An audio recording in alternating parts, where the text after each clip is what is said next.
Bienvenidos amigos a su espacio Reflexineando. Hoy es miércoles, nos toca hablar de cine y además es nuestro episodio número 13. Para muchos el 13 es un número de mala suerte y por lo mismo vamos a aprovechar para hablar de cine de terror, particularmente de uno de los escritores del género pues más prolíficos, más famosos y que más adaptaciones al cine ha tenido, que es Stephen King, a razón también un poco de que en cartelera se encuentra el remake, la segunda versión de Cementerio Maldito, una de sus obras pues más o menos más conocidas. En ese sentido, no vamos a hablar de Cementerio Maldito, pero sí vamos a retomar las 5 mejores adaptaciones que el cine ha hecho de la obra de Stephen King, el gran autor del género de terror en literatura y por lo tanto también en cine. Reflexionemos.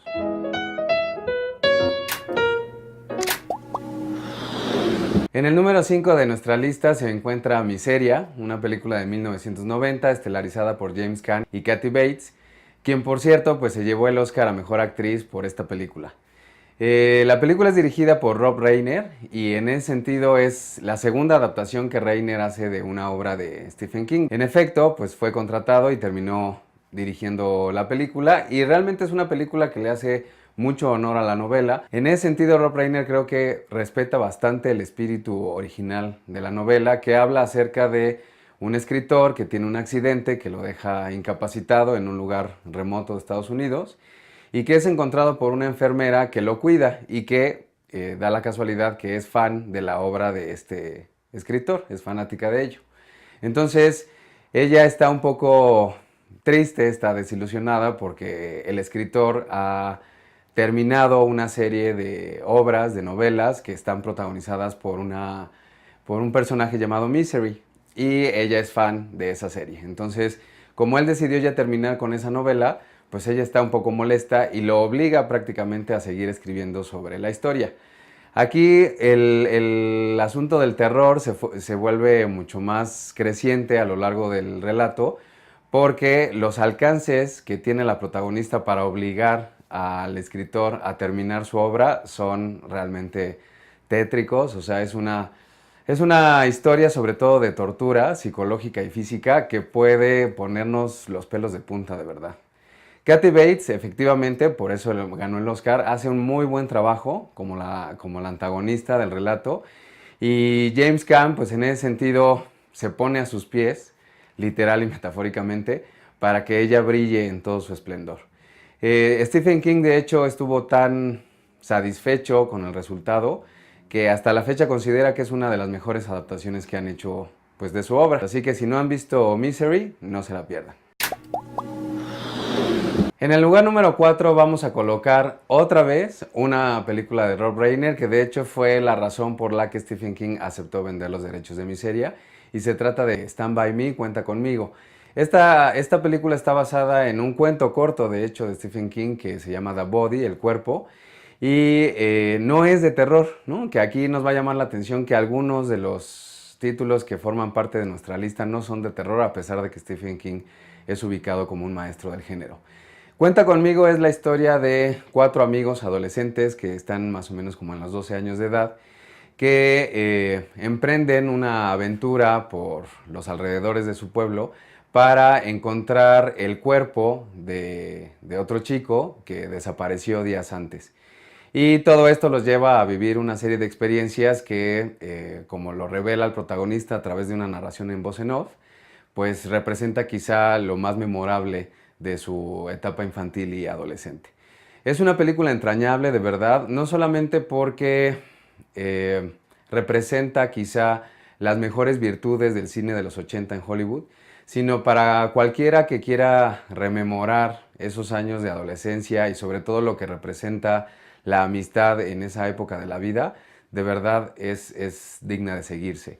Realmente uno de los grandes valores de la cinta es el trabajo de los 4 chicos, de los 4 adolescentes, que se convirtieron todos ellos en adultos actores con una trayectoria pues más o menos estable. Curiosamente el que menos éxito ha tenido es el protagonista, que es un actor que se llama Will Wheaton y que la mayor parte de la gente ubica interpretándose a sí mismo en la serie de Big Bang Theory, porque precisamente pues los protagonistas de la serie lo recuerdan por haber participado en algunas películas famosas como en este caso Cuenta Conmigo.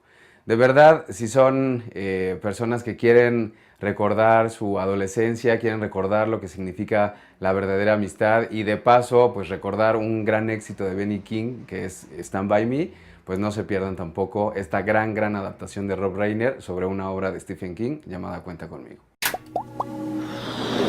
Nuestro número 3 va a ser la adaptación de la primera novela de Stephen King, una novela que escribió mientras trabajaba en una lavandería y cuyos personajes fueron inspirados precisamente por gente que conoció en ese lugar.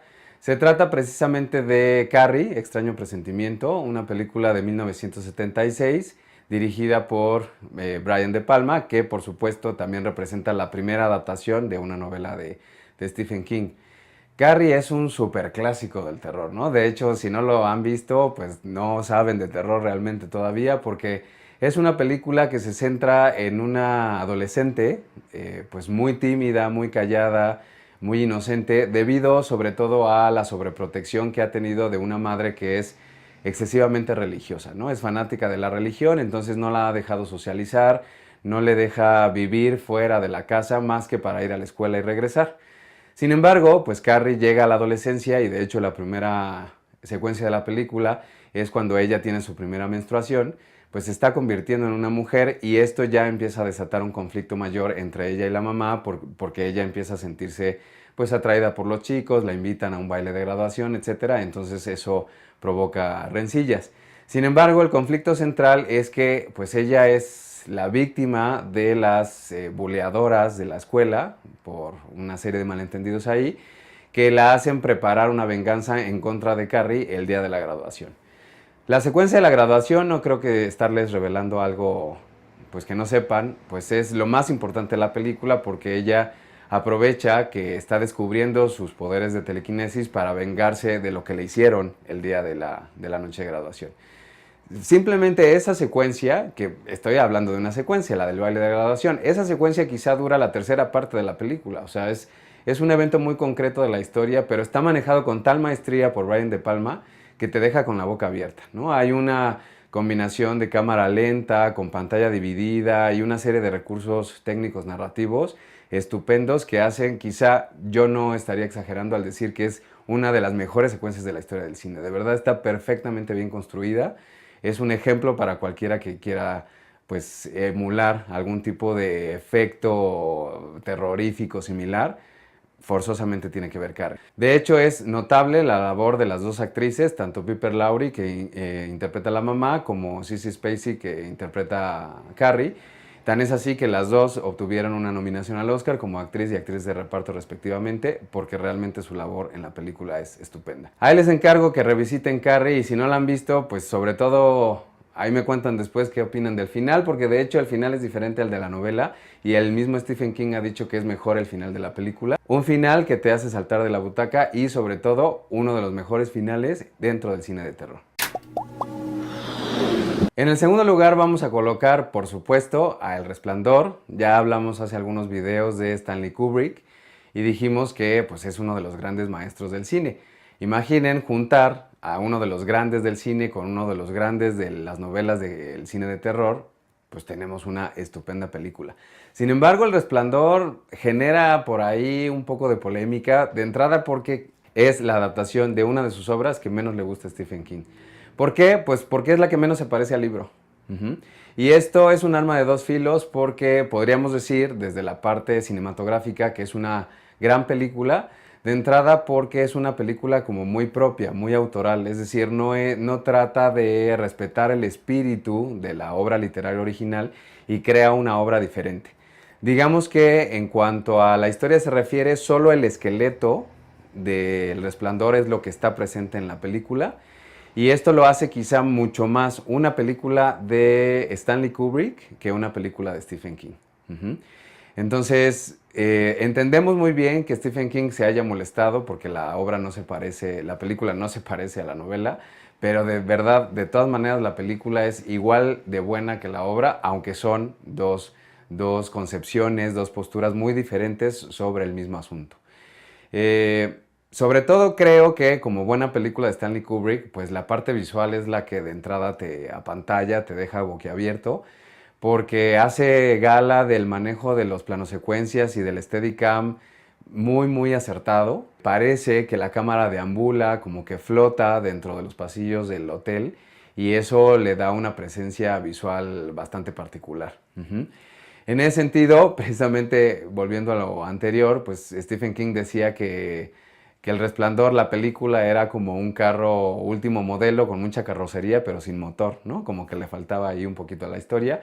Sin embargo, pues es la historia de Kubrick, ¿no? Así es como la visualizó y tiende a ser sobre todo más, creo, una película de suspenso psicológico, un poquito ahí un rollo más psicológico que sobrenatural.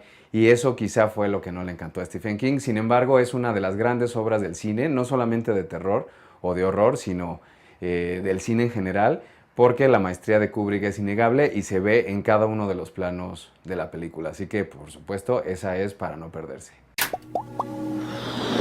¿Y cuál es el título que ocupa nuestro número 1? Pues es, y creo que esto nadie me lo podría reclamar, Sueño de fuga. The Shawshank Redemption es su título original y es una película de Frank Darabont, un director que ha demostrado tener un gran talento y ha demostrado quizá ser el director de cine que mejor entiende la obra de Stephen King, no solamente por Sueño de fuga, sino porque tiene otras dos adaptaciones de las novelas de este autor que son igualmente notables. De hecho, pues no pudieron alcanzar un lugar en este top 5, pero estuve tentado a hacerlo. Una de ellas es Milagros Inesperados, The Green Mile, y la otra es Sobrenatural, le pusieron aquí en México, pero su título original es The Mist, La Niebla. Y realmente las tres películas, que son obras de Stephen King, son excelentes películas porque Frank Darabont lo entiende perfecto, entiende el corazón de su historia, entiende un poco como el atractivo de su narrativa y lo lleva de una forma perfecta, perfecta de verdad, a las imágenes. En el caso de Sueño de fuga, llama la atención de entrada que sea la adaptación también de un cuento, al igual que Cuenta conmigo. Llama la atención sobre todo porque al ser un cuento, pues tenemos una película de poco más o casi de 3 horas, ¿no? Entonces es una adaptación como muy fiel y que se toma como ciertas libertades sobre todo para profundizar y desarrollar a los personajes centrales. Sueño de fuga no es tampoco una novela de terror, es una historia sobre un joven, un exitoso profesionista que estando con una vida tranquila, perfectamente bien casado, feliz, etcétera, pues es culpado, es metido a la cárcel por haber asesinado a su esposa y a su amante, en teoría, porque los descubrió en su propia cama, pues teniendo relaciones. Sin embargo, nosotros vemos a lo largo de la historia, aunque lo sospechamos desde el principio, que él no fue el culpable, ¿no? Que él no los mató. Y lo interesante, el corazón del relato está en lo que significa la libertad y la fe para el ser humano. Es de verdad una película preciosa, es perfecta, de verdad. Yo siempre he considerado que Sueño de fuga quizá es uno de los mejores ejemplos en la historia del cine de qué tan buen cine puede hacer Hollywood, porque es un cine con una vena claramente comercial, porque le gusta a todo tipo de público, pero es un cine muy muy bien hecho que dice cosas profundas acerca de la condición humana. De verdad, me parecería muy raro que no la hubieran visto, pero si no han visto Sueño de fuga tienen que verla. Suele ocupar uno de los primeros lugares en casi todas las listas de películas hollywoodenses, de las mejores películas hollywoodenses de la historia, porque de verdad es una chulada. Entonces, si les gusta Stephen King y les gusta el cine, pues no pueden perderse de ninguna manera cualquiera de estos 5 títulos que acabamos de reflexionar en estos minutos. Y pues nuestro epílogo de esta semana, amigos, es una recomendación de una película de terror para no romper con lo que hemos hablado el día de hoy, pero del buen terror, del buen horror, del buen cine de horror, porque definitivamente es un género que está ya tan manoseado y tan abusado comercialmente que es difícil encontrar buenas historias, sobre todo historias originales o con un tratamiento diferente. Y en este caso, La Bruja, que es una película que tiene un par de años, se estrenó hace un par de años en cartelera, pues se encuentra ahora en Netflix y es una estupenda historia de horror.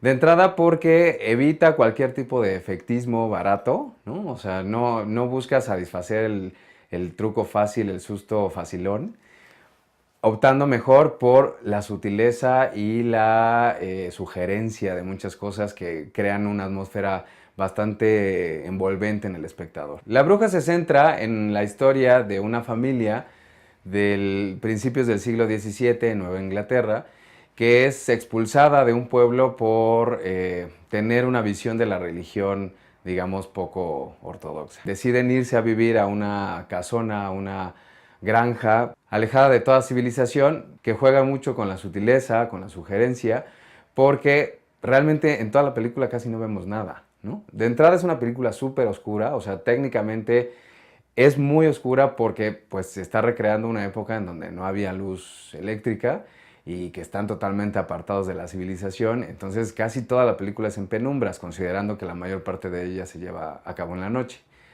Y por otro lado, pues porque la bruja del título, pues realmente es un ente que se ve proyectado, ¿no? Que cobra forma a través de una serie de mujeres que vemos también en penumbras dentro del bosque, ¿no? Pero realmente nunca las vemos bien. De hecho, al final queda la duda acerca de cuántas son estas mujeres. Y su relación con la familia empieza cuando un bebé recién nacido desaparece. No es una película para nada convencional, o sea, quien espere ver la típica película de horror en donde sale así súper digitalizado el monstruo asustando a la gente y que el protagonista o la protagonista vence al monstruo y al final recupera su vida y es feliz, eso no va a pasar.